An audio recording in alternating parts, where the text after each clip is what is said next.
Hi. I'm going to put all kinds of different things in here. You can just do which ones you want. You don't have to do all of these on a daily basis. Maybe break it up into like 2 or 3 different sessions. But to start, let's get into the knees. You know these. So I like to do a bunch of these. Just getting that knee as close as you can to the body. You can see there's my replacement side, not quite as good as that side. And then I like to bring the knee out to the side, open up the hips, and like be dynamic with that, a few of those.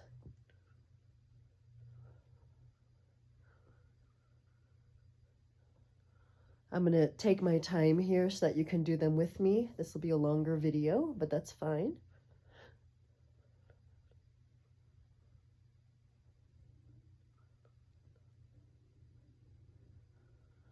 And then I like to alternate. So 1 in, arms overhead, 1 in. So just back and forth here. Back and forth.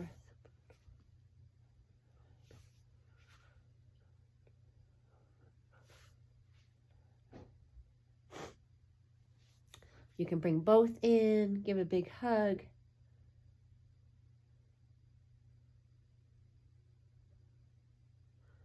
And go ahead and take your time with that.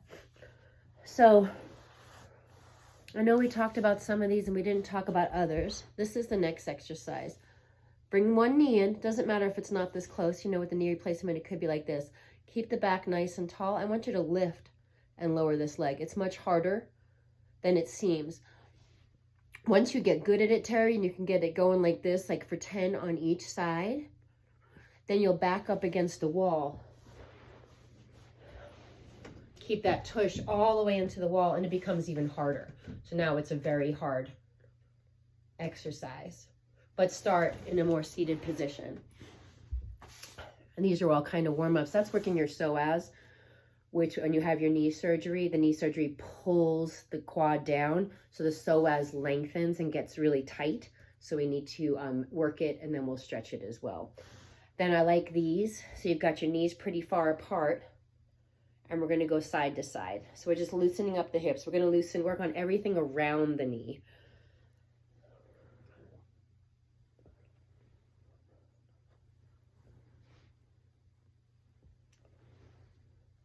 And let's say you're doing these and you're like, oh, this is simple. Bring the arms out.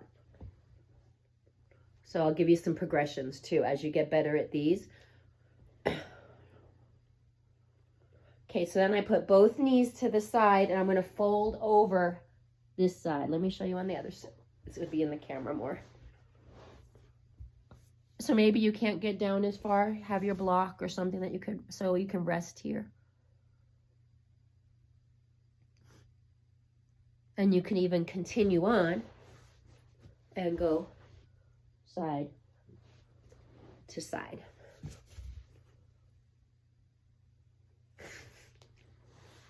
Okay, so our first exercise is going to be, of course, you're doing bridges, right? I mean, it's not a good day unless we're doing bridges of some sort. Okay, so we're going to add on to the bridge. We're going to come into that bridge position, bring that tush up, and march. And I want you to be very concise here. No rushing. I want you to keep your hips stable. As you can see, it'd be easy to like do this, but look at my hips and stuff. They're all over the place. I want you to get really, really solid, because not only are we going to be working those glutes, we're going to be working that core. As many of those as you can stand for the most part. I'll let you do those.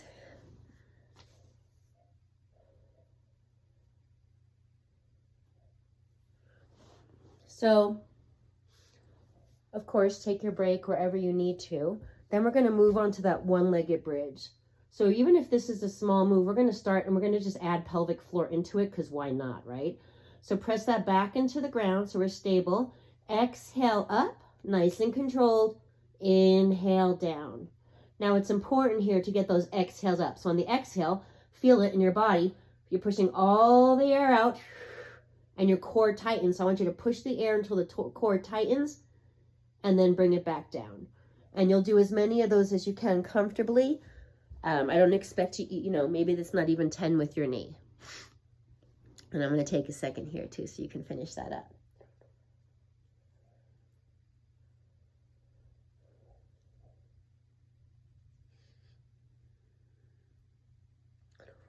So I'm sure you could do these at the gym if you don't have, I would get a band because you're going to want one, the circle bands. You know, if you have one that's cloth, way better than the plastic, but use what you have. I don't have one with me. I thought I did. So you're going to put your band around the feet. So it's going to go under the feet to the top of the feet. Arms are going to be here. All you're going to do here is extend as far as you can, keeping this knee in. Bring it back. Extend. And back. So this is going to work all your hip flexor muscles. And these are some of the things I've found that get really wonky after these surgeries. Because everything's pulling, right? The knee's pulling, pulling, pulling. So it's pulling everything up here as well. So you'll feel this in the core. And you'll feel it in your hip flexors. And do as many of those. 10 on each side max. You don't need to do more than those. All of these can be done in your 3-set series. Or you can do one, you know, I mean, anything you do is going to be good, right? Let's see. Okay, let me show you this one. Let me turn my little recording device. So you're going to stand 1 foot here, and you're going to be on your tippy toes here. I want you to have a weight here. So you're going to come down to the side. It doesn't have to be a heavy weight. Twist it all the way to the other. Come up. Nice and controlled. Then start on this side. All the way around. Okay, so you'll do as many of those as you can handle. And I want you to get that big roll. So range of motion with all of these exercises is going to be the key. And I'll give you another sec.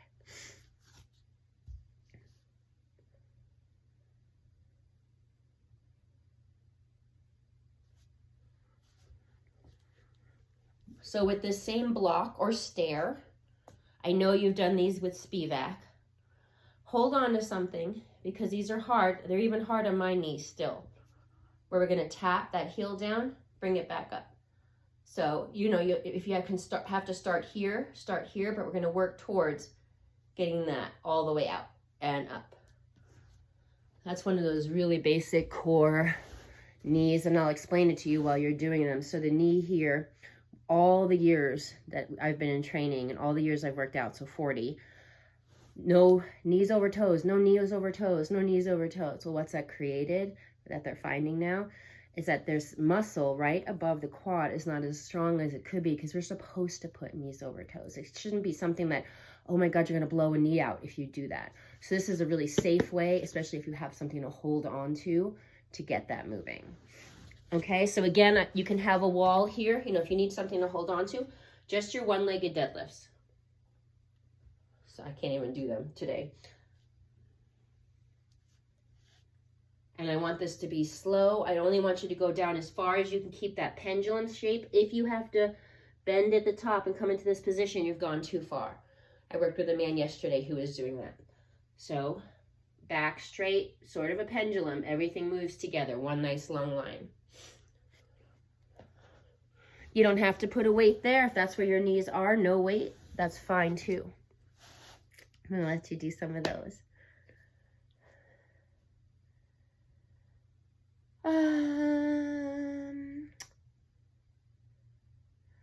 I'm gonna complicate that movement for your progression, okay?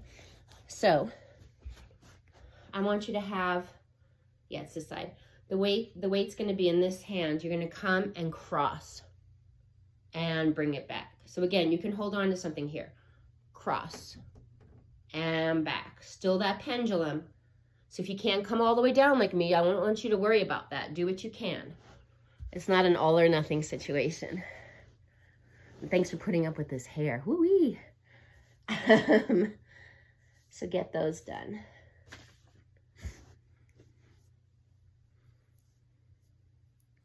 So yeah, basically what we're using here today, we've got a band. We're also, I didn't bring it with me, but we're going to do some strap work. So band, strap, and block. I think that's all we need today. Oh, and a plate. This is something you can do at the gym. So let me show you this one. This is working on those inner and outer thighs. So a little 10-pounder, nothing big here. Bring this leg out. I want you to drag and drag. And I'll bring it back, drag and drag. So that 10 pounds around there would be great. You're gonna do those, and then you're gonna do the same thing here. Out, out, and out, and out. Really, really good for the inner outer thighs. So are those machines at St. Mary's that you were doing with Alex. And you know, I probably don't have to tell you these. I'm sure you're doing these with Alex too. But these guys out to the side, out to back, and then your lateral walk. All those with the band. And depending on the tightness of your band, if your band is tight, bring it up over the knees. If the band is really loosey-goosey, like a beginner band, around your ankles. But I want you to have the range of motion on top of the muscle building. Okay, this is an exciting series. It's a clamshell series.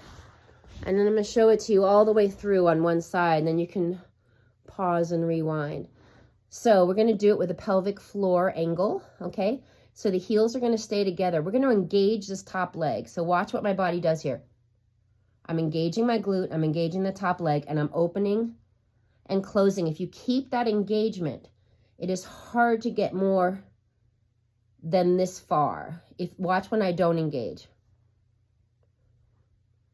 So you've got to keep that engagement, tuck those hips, open and close. You'll do about 10 to 12 of those.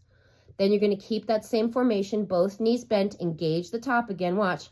There we go. Lift, lower. If you're engaged, this is about as high as you're going to be able to get in your hip. If you're not engaged, watch. Okay, so you want to keep that engagement. I know it's like painful to think of the whole time.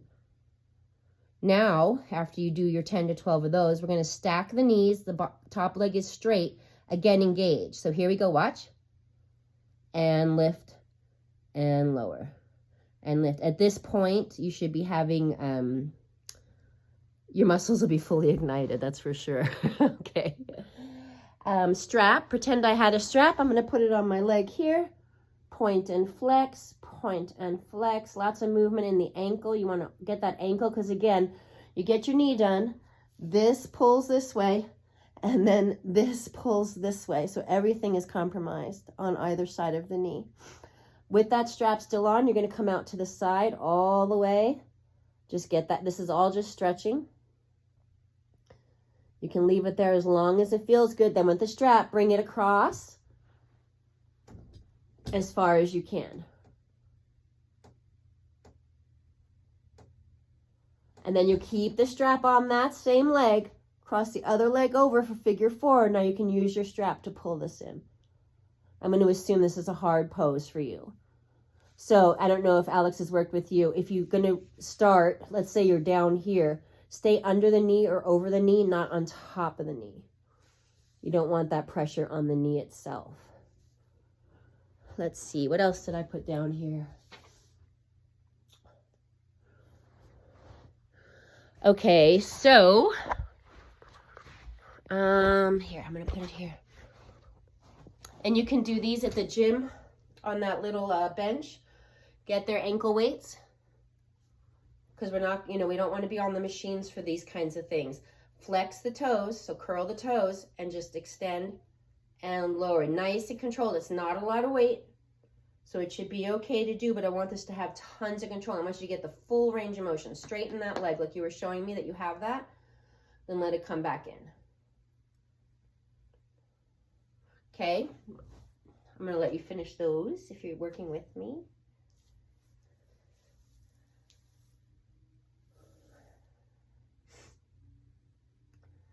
Okay.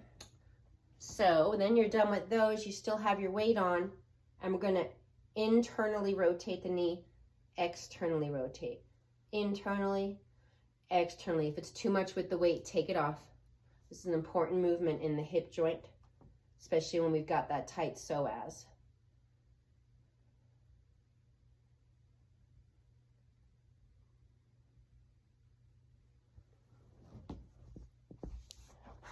I feel like I just keep moving this around.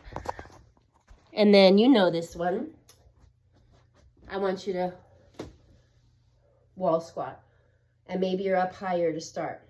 Just work on coming down. And wherever you are, start there. Go as long as you can. When the pain hits, not the soreness, the pain, come right back out of that, okay? Okay, a psoas exercise I love, especially when we have compromised knees, is to take the back of the foot.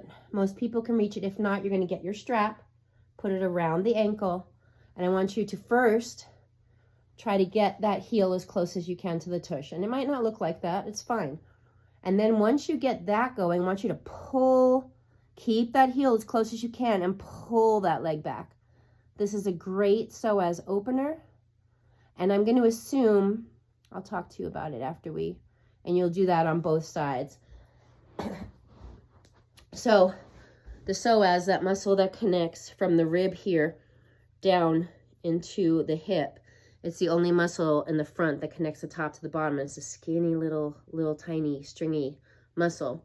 Because of your knee, because you're probably sitting more, because you're a rider, it's shortened all day long. So we're in this position, it's crunched. So it looks like this, right? Into this position. We have to get it long, and one way to do that. There's a lot of other ways, but this is probably the best way for you with your knees. You could also, I don't know, if you can get into pigeon, bring that leg back. Another way to do it, simple. I would use a wall here. Step this leg back as far as you can. Get that opening in the front. And you're just going to hold it. We're just opening up that back leg muscle.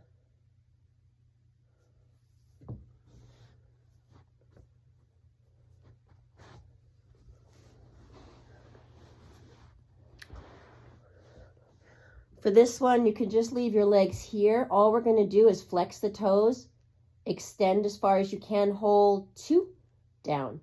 Extend, hold 2. So you're engaging the quad muscle without directly putting pressure on it. You can put on your ankle weights for this one too, but I want you to keep the toes curled in a flex position.